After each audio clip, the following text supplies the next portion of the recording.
What if the image you keep dreaming of is not random, but the key to healing your wounded soul?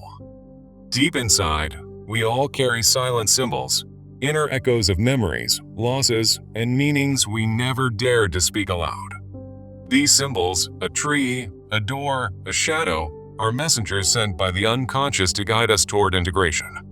Carl Jung believed that true healing does not begin with logic, but with a symbol that resonates in the depth of being.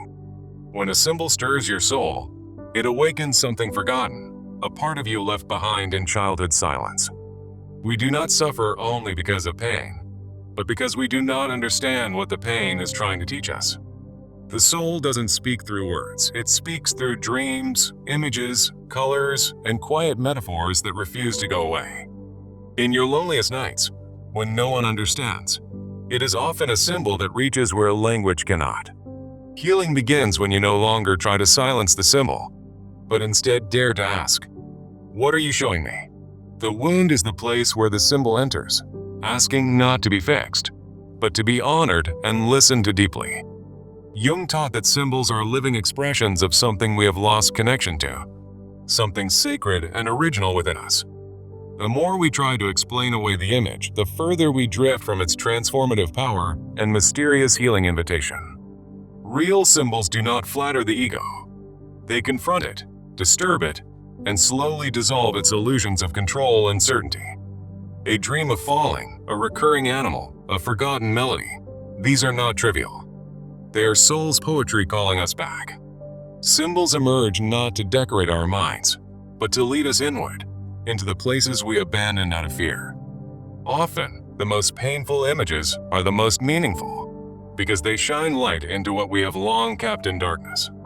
To heal is not to escape suffering, but to give suffering a sacred shape, to allow it to speak through symbol. A symbol does not tell you what to do. It asks you to feel, to reflect, and to walk into your unknown. There is no formula for healing the soul, but a symbol can open a door no rational key could ever unlock. You are not broken. You are filled with signs waiting to be read, waiting to be welcomed without shame or resistance. True healing does not happen by erasing the past, but by reinterpreting it through symbols that speak to the soul's longing. When you deny a symbol's presence, you deny a part of yourself asking to be seen, loved, and reclaimed from oblivion. The symbols you ignore do not vanish.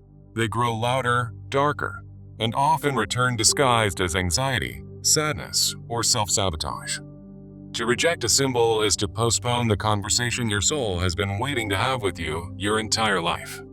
Sometimes the symbol is painful because it touches something you buried long ago, something that still aches for integration and wholeness. We often ask for healing, yet fear the very image that carries the medicine our soul truly needs to become whole. A true symbol does not soothe you with comfort, but breaks you open so something deeper can finally be reborn. Jung taught that neurosis is often the result of a soul starved of meaning, of symbols, of personal myth and depth. The rational mind seeks answers. The soul seeks symbols, doorways, thresholds, and bridges between this world and the invisible realm. A recurring image in your dream is not random. It's a sacred whisper from the unconscious begging to be honored fully. The image of a burning house, a locked door, or a silent child may hold more truth than 1,000 explanations. You heal not by solving your life like a puzzle, but by welcoming its mysteries and dancing with your symbolic truths. The more you reflect on a symbol, the more it reveals layers of truth hidden beneath your conscious awareness and defense mechanisms. There's always more than meets the eye. Symbols demand patience, reflection, and a willingness to sit with inner discomfort. The healing journey is not about fixing, but about remembering, and the symbol is the thread that leads you home.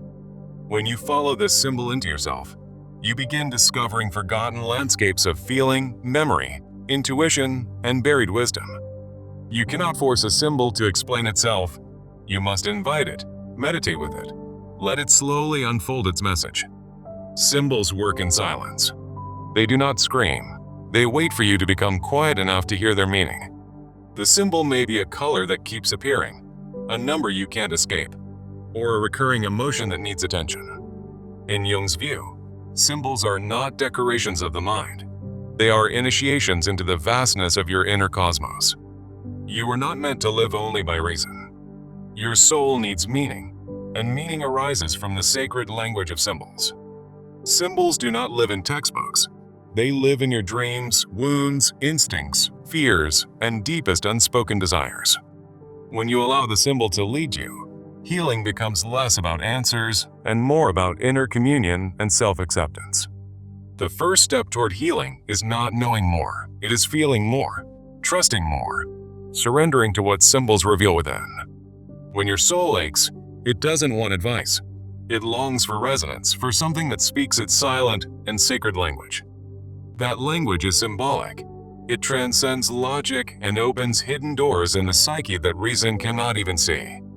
We do not become whole by adding things to ourselves, but by uncovering what was there all along, waiting beneath our masks.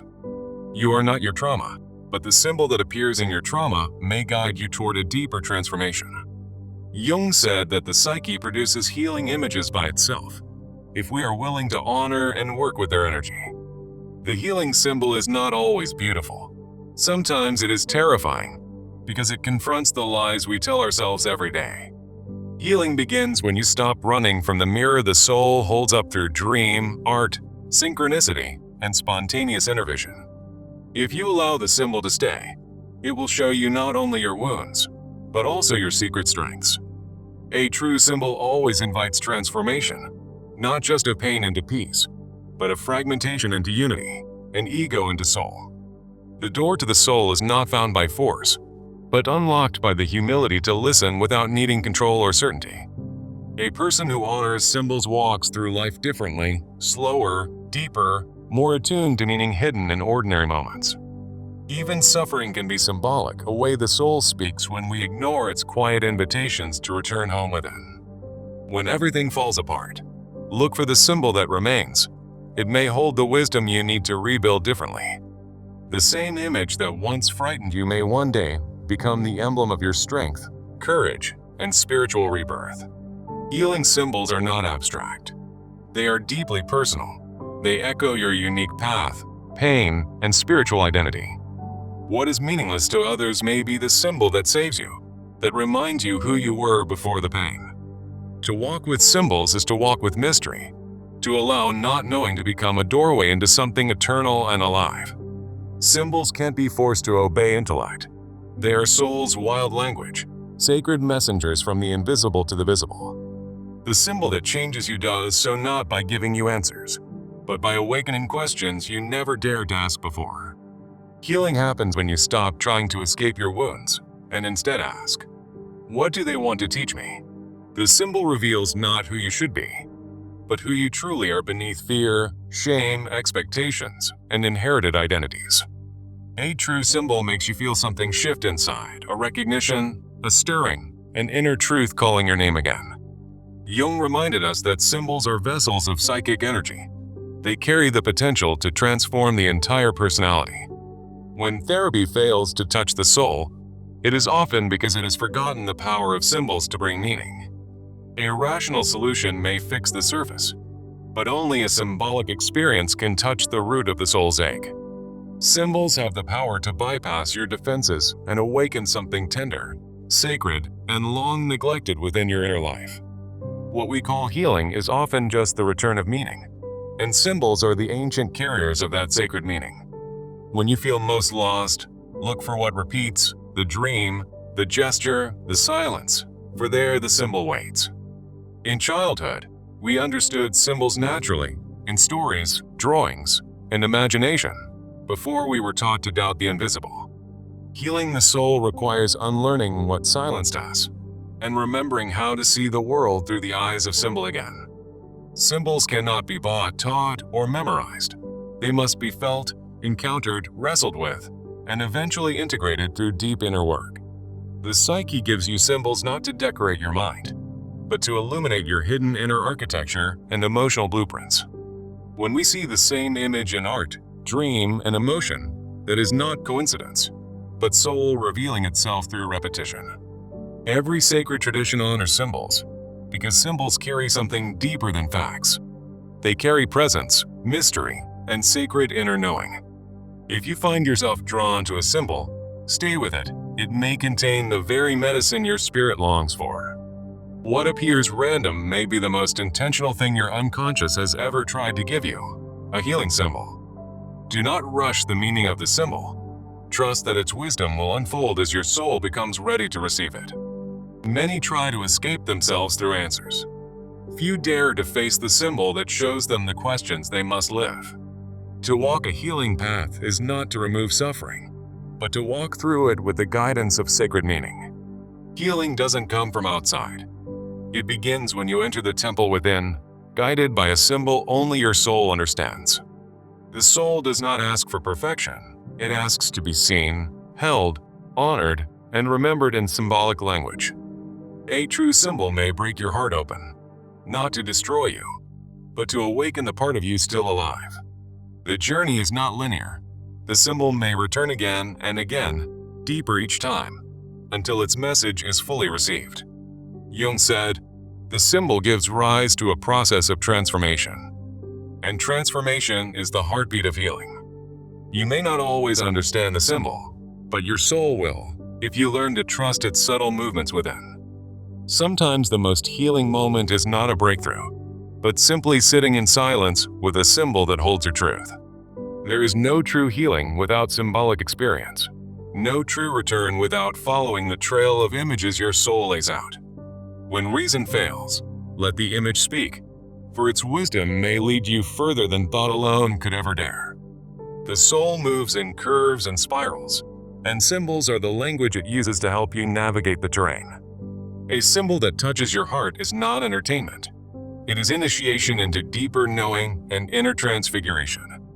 When the ego finally bows to the symbol, healing begins, not as conquest, but as surrender to something greater within. You are not here to understand everything. You are here to walk with reverence through what symbols invite you to feel. Some spend years chasing healing, unaware the symbol has always been there, quiet, persistent, waiting for them to listen inwardly. What if the thing you feared most is actually your sacred symbol, your portal into the rebirth your soul craves deeply? The wound may be where the symbol entered, and the scar may be where healing begins to grow roots in your life. You will know the true symbol when it does not flatter your ego, but calls your soul gently into deeper presence. When you stop analyzing the symbol and begin feeling it, something ancient and powerful stirs awake in your unconscious mind. The symbol knows what your conscious mind has forgotten, the story your soul came to live before the world interrupted it. Healing is not about becoming someone new, but remembering who you are beneath all the layers of protection and performance. A symbol pierces through those layers and reminds you, you are not broken, only buried under years of disconnection. Many chase peace through control, but symbols invite surrender, the kind that leads to authentic calm and inner stability. The language of symbols speaks in paradox, loss that births clarity, pain that opens compassion, shadows that guide toward light. You don't need to understand everything to begin healing. You just need to follow what calls your soul back home. A feather in the street, a name repeated, a number that returns, these are not random. They're invitations to listen. Jung believed the soul will always try to heal itself, and symbols are its sacred tools for that lifelong process. If you feel drawn to a certain symbol, don't dismiss it. Ask what story it wants to tell your heart. We spend years searching for purpose, not knowing the symbol has always been waiting inside our forgotten dreams and silent moments.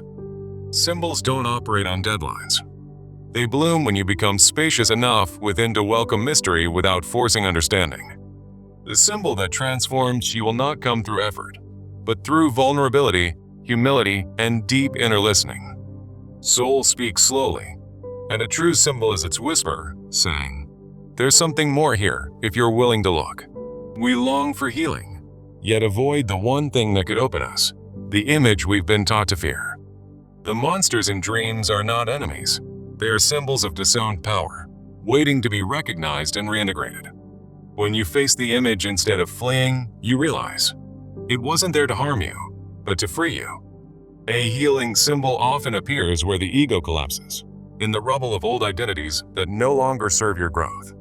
You must let go of who you thought you were to become the person your symbol knows you're meant to be. A symbol may begin as confusion, but end in clarity, not of facts, but of meaning and inner alignment.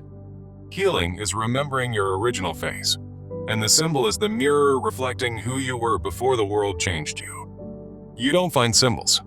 They find you, often when you're finally ready to stop pretending and start listening inwardly. A symbol reaches where affirmations cannot, into the bone deep knowing that speaks in metaphor, not measurement. If you let it, a symbol can guide you through grief, regret, and fear, and into sacred presence.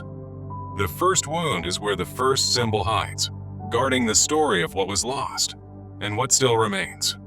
The broken places inside you are not empty. They are altars awaiting symbols that restore the soul's forgotten language. You are not healing alone. The psyche is alive, and it offers symbols like bridges from despair to deeper self. A symbol does not remove suffering, but gives it meaning, and in meaning, we find the beginning of freedom.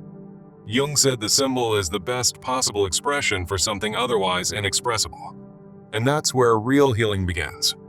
A true symbol does not just explain your past, it opens the future by reconnecting you with the timeless self. You do not need to interpret the symbol perfectly. You need only to stay with it, honor it, and let it work. Your healing does not depend on knowing the answers, but on honoring the images that return to you again and again. We all carry inner symbols, seeds planted long ago, waiting for darkness, silence, and reflection to bloom. Healing is not about light alone. It's about walking through shadow guided by the light symbols place in our path. If you are lost, look for the image that moves you. It may carry your soul's forgotten instructions for living. The symbol you resist may contain the truth you most need, not to be fixed, but finally understood. Jung reminds us that the symbol reconciles opposites. It merges thinking and feeling, instinct and spirit, wound and awakening. Every step toward healing is accompanied by symbol. The deeper the wound, the more powerful the image that arises. Let the symbol speak before you explain it. Let it be sacred, unhurried, and full of untamed meaning. You are not alone in your pain. The symbol comes not only to reveal, but to walk with you through it. A symbol held with reverence becomes a portal into memory, soul, insight, and transformation beyond what the ego can create. The greatest therapy is sometimes a single image, one that says everything your heart has waited a lifetime to hear. If a picture, word, or song brings tears, trust it. It may be a symbol trying to release old sorrow. Jung believed the soul is not linear. It spirals through symbols until one finally opens the door to freedom. You don't have to figure it out. You just have to trust what stirs your heart beyond reason or logic. The image you can't forget is not a mistake. It's the soul's way of saying, there is more here for you.